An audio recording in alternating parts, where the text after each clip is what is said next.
21 जून को हुई री नीट की परीक्षा। कुल मिला के अभी एक ही दिन हुआ है, लेकिन अपने साथ कई सारे एक्सपीरियंस भी लेकर जरूर आया है। एग्जाम खत्म होते ही बाहर सिर्फ एक ही डिस्कशन सुनने को मिला है। बायो तो इतनी अच्छी थी, लेकिन फिजिक्स ने तो जैसे हमें हिला ही डाला।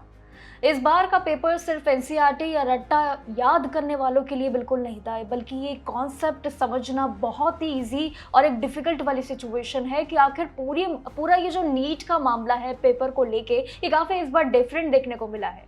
मॉडरेट टू डिफिकल्ट वाला सोल्यूशन 3 मई को हुई ओरिजिनल नीट की परीक्षा जो काफ़ी चैलेंजिंग रहा था, उसके बाद ये भी काफ़ी चैलेंजिंग रहा है।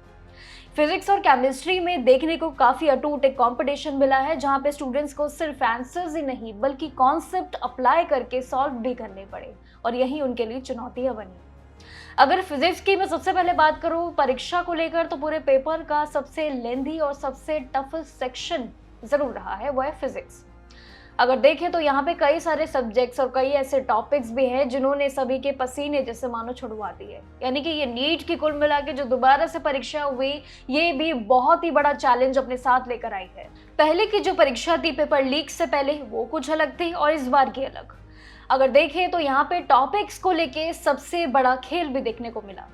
इलेक्ट्रोडायनामिक्स, थियोरोडायनामिक्स और मॉडर्न फिजिक्स और ऐसे कई और टॉपिक्स पे एप्लीकेशन बेस्ड न्यूमेरिकल क्वेश्चंस भी जरूर आए, जिन्हें सॉल्व करने में काफी ज्यादा टाइम तो लगा ही लगा, पसीने अलग छूटे। कई स्टूडेंट्स का ये भी कहना था कि इस पूरे सेक्शन की वजह से उनका टाइम मैनेजमेंट ना काफी ज्यादा बिगड़ा, और यही एक सबसे बड़ी चुनौतियां भी बनी और उनके लिए मुश्किलें काफी खड़ी हुई।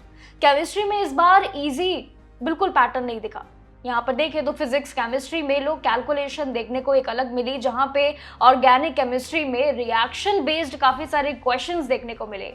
अगर देखें तो यहाँ पे एक स्ट्रॉन्ग अंडरस्टैंडिंग जरूर थी इक्वेशंस को लेके। यहाँ पे सिर्फ फॉर्मूलाज या रिएक्शंस याद रखना बिल्कुल भी काफी नहीं था, क्योंकि ये थी रीट की दोबारा से परीक्षा, चुनौतियां होनी ही थी। कुल मिला के बायोलॉजी, बॉटनी और जूलॉजी ये काफी राहत भरी सभी के लिए, एस्पिरेंट्स के लिए एक चुनौती जरूर रही। यहाँ पे ये भी इतना भी ज्यादा ईजी नहीं था। लेकिन अगर देखें तो जेनेटिक्स, अगर देखें साइकोलॉजी, रिप्रोडक्शन, इकोलॉजी, ऐसे कई और चैप्टर से अच्छे वेटेज वाले देखने के क्वेश्चन जरूर मिले। हाँ, जूलॉजी की एक बात जरूर है, क्वेश्चंस में मल्टीपल करेक्ट जितने भी ऑप्शंस थे उसको लेकर सब्जेक्ट्स के बीच काफी कंफ्यूजन एक अलग तौर पे देखने को मिला। अगर नीट की री परीक्षा है तो एक्सपेक्टेड यही हो सकता है। एग्जाम के बाद एक देखिए इंटरेस्टिंग बात जरूर सामने आई। कई स्टूडेंट्स ने बताया कि पेपर का पैटर्न काफी डिफिकल्ट क्वेश्चन से भरा था। उनके मॉक टेस्ट सीरीज से काफी मिलते जुलते भी थे। जी हाँ, मिलते जुलते। इसी वजह से जिन्होंने रेगुलर प्रैक्टिस की थी उन्हें एग्जाम में ज्यादा सरप्राइजिंग फील भी नहीं हुआ। यानी कि सबके अलग अलग रिएक्शंस थे, कुछ के अलग और कुछ के अलग, कुछ के लिए ईजी, कुछ के लिए बहुत पहाड़ तोड़ने जैसा काम।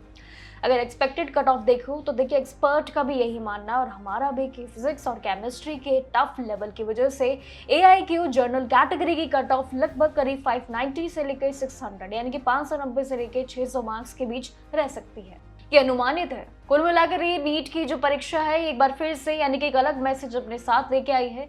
मेडिकल एंट्रेंस में सिर्फ रट्टा मारना बिल्कुल नहीं चलेगा। बायोलॉजी में अच्छे मार्क्स जरूर आ सकते हैं, लेकिन फाइनल रैंक वही स्टूडेंट लेकर जाएगा, वही ले पाएगा जिनकी फिजिक्स और केमिस्ट्री जो सबसे पहाड़ तोड़ने जैसे टॉपिक्स और सबसे ज्यादा अगर देखें तो एनालिसिस वाले कमांड जिस पे थी, सबसे ज्यादा सर घुमाने वाले क्वेश्चन जिस बेस्ड पे निकले फिजिक्स केमिस्ट्री, ये मानो जैसे दोनों ही टॉपिक्स को सोच समझ के आए थे रीट की नी परीक्षा में।